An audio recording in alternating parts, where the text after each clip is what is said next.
নমস্কার বন্ধুরা, রুচির কিচেনে সবাইকে স্বাগত জানাই।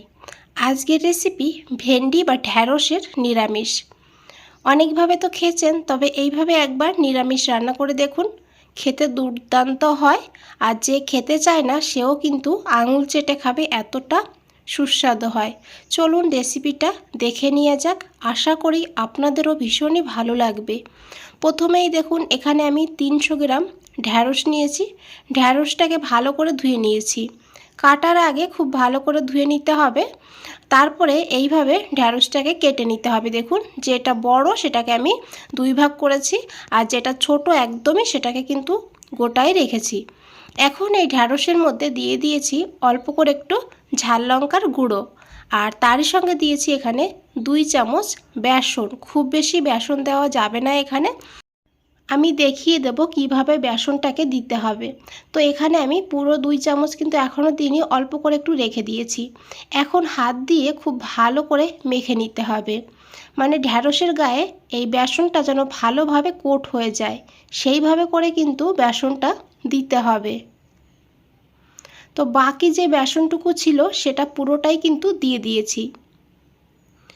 আর এখন খুব ভালো করে আবারও মিশিয়ে নিতে হবে। দেখুন বন্ধুরা, কিভাবে ঢ্যাঁড়সের গায়ে বেসনটা লেগে আছে। এইভাবে করে কিন্তু ঢ্যাঁড়সটাকে বেসন দিয়ে মেখে নিতে হবে। এদিকে বন্ধুরা, আমি একটা মশলা বানিয়ে নিয়েছি। একটা বাটিতে নিয়েছি হাফ চামচ ধনিয়ার গুঁড়ো, হাফ চামচের একটু কম জিরের গুঁড়ো, আর নিয়েছি এখানে ঝাল লঙ্কার গুঁড়ো হাফ চামচ, তবে ঝালটা আপনারা আপনাদের প্রয়োজন মতন নিয়ে নেবেন। আর নিয়েছি এখানে অল্প করে একটু কাশ্মীরি লঙ্কার গুঁড়ো, হাফ চামচ মতন নিয়েছি। তো কাশ্মীরি লঙ্কার গুঁড়োতে ঝাল হবে না, তবে কালারটা সুন্দর হবে। আপনারা বাদ দিতে চাইলে বাদ দিয়েও রান্নাটা করতে পারেন। দিয়েছি হাফ চামচ হলুদের গুঁড়ো। এখন দিয়ে দিতে হবে অল্প করে একটু জল। জলটা দিয়ে খুব ভালো করে মিশিয়ে নিতে হবে। এইভাবে খুব ভালো করে মিশিয়ে মশলাটাকে সাইডে রেখে দিতে হবে। আর এদিকে দেখুন বন্ধুরা, আমি নিয়েছি অল্প করে একটু আদা, আর নিয়েছি একটা টমেটো। আদা আর টমেটোর একটা পেস্ট এখানে বানিয়ে নিয়েছি। এদিকে একটা কড়াইতে দিয়েছি 2 চামচ সর্ষের তেল। রান্নাটা সর্ষের তেলেই করেছি, তবে আপনারা চাইলে সাদা তেলেও করতে পারবেন। তেলটাকে ভালো করে গরম করে নিতে হবে। তারপরে এই ঢ্যাঁড়সগুলো এইভাবে দিয়ে দিতে হবে। তবে আমি একবারে সবগুলো কিন্তু দিচ্ছি না, আমি 2 বারে ঢ্যাঁড়সটাকে ভেজে নেব। কড়াই যদি বড় হয় তাহলে কিন্তু একবারেই পুরোটাই ভেজে নিতে পারবেন। তো এইভাবে দেখুন, ঢ্যাঁড়সটাকে ভালো করে ক্রিস্পি করে ভেজে নিতে হবে। দেখুন, এই ঢ্যাঁড়সের গায়ে বেসনের একটা সুন্দর কোট হয়েছে, আর দেখতে কতটা ক্রিস্পি লাগছে। তো এইভাবে ভালো করে ভেজে নিতে হবে। আর গ্যাসের ফ্লেমটা মিডিয়ামে রাখবেন, মিডিয়ামে রেখে তারপরে ভেজে নেবেন। এখন এগুলোকে তুলে নিতে হবে, আর একইভাবে বাকিগুলোও কিন্তু ভেজে নিতে হবে।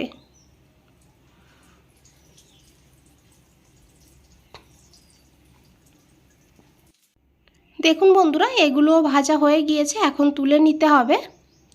কড়াইটাকে পরিষ্কার করে নিয়ে এখানে আমি আরও 2 চামচ সর্ষের তেল যোগ করে দিয়েছি।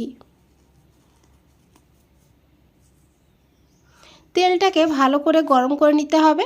তারপরে দিতে হবে এখানে অল্প করে একটু গোটা জিরা, আর দিয়েছি এখানে একটা কাঁচা লঙ্কা। কাঁচা লঙ্কাটাকে এইভাবে ফাটিয়ে দিয়ে দিয়েছি। তারপরে দিয়েছি একটু চিনি। চিনিটা দিলে তেলের সঙ্গে তাহলে কিন্তু কালারটা খুবই সুন্দর হবে। তো দেখুন, চিনিটা এখানে গলতে শুরু করে দিয়েছে। তারপরে দিয়েছি এখানে অল্প করে একটু হিং। নিরামিষ রান্নাতে একটু হিং দিলে ফ্লেভারটা কিন্তু দারুণ হয়। তারপরে এখানে দিয়ে দিতে হবে গুঁড়ো মশলার পেস্ট। গুঁড়ো মশলার পেস্ট দিয়ে খুব ভালো করে এখন এইভাবে 2 মিনিট কষিয়ে নেব।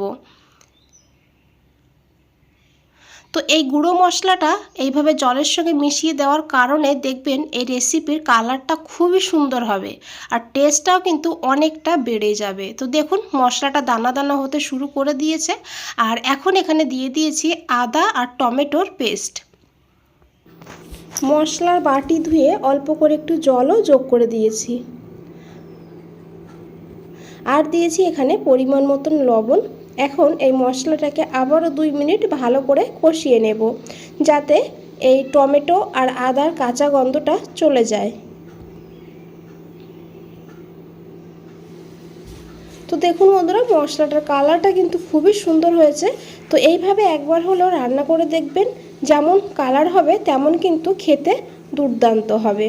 তো দেখুন এখানে আমি দিয়েছি হাফ চামচ আমচুর পাউডার। আমচুর পাউডার যদি হাতের কাছে না থাকে তাহলে এখানে আপনারা চাট মশলাও নিতে পারেন। আমচুর পাউডার দিয়ে খুব ভালো করে এখন এই মশলার সঙ্গে মিশিয়ে নেব।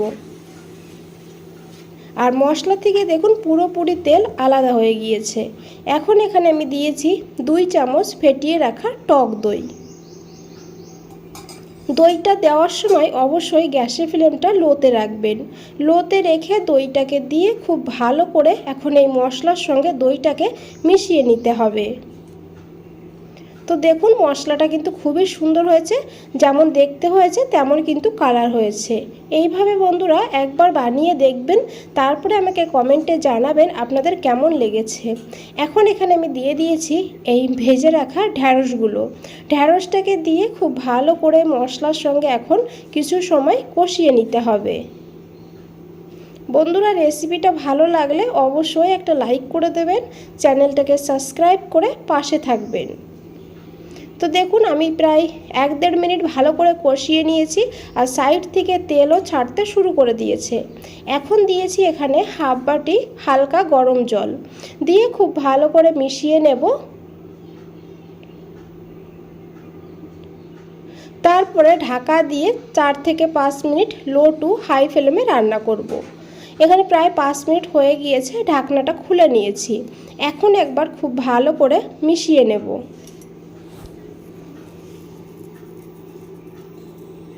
রান্নাটা কিন্তু হয়েই গিয়েছে। এখানে আমি আর কিছুই দিচ্ছি না, আপনারা চাইলে একটু গরম মশলার গুঁড়ো না হলে 1 চামচ ঘিও যোগ করতে পারেন। তো আমি গ্যাসটা বন্ধ করে 2 মিনিট স্ট্যান্ডিং টাইমে রেখে দিয়েছিলাম। বন্ধুরা, আশা করি দেখে বুঝতেই পেরেছেন কতটা লোভনীয় লাগছে।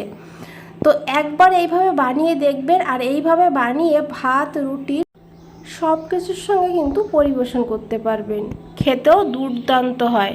তো দেখুন ঢ্যাঁড়সটাও বেশ ভালোভাবে এখানে সিদ্ধ হয়ে গিয়েছে।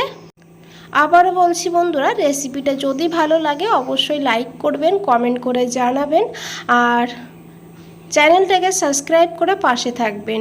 আজ তাহলে এই পর্যন্তই, ফিরে আসছি নতুন কোনো রেসিপি নিয়ে। ভালো থাকবেন, সুস্থ থাকবেন, সবাইকে অনেক অনেক ধন্যবাদ এত সময় ধৈর্য ধরে রেসিপিটা দেখার জন্য।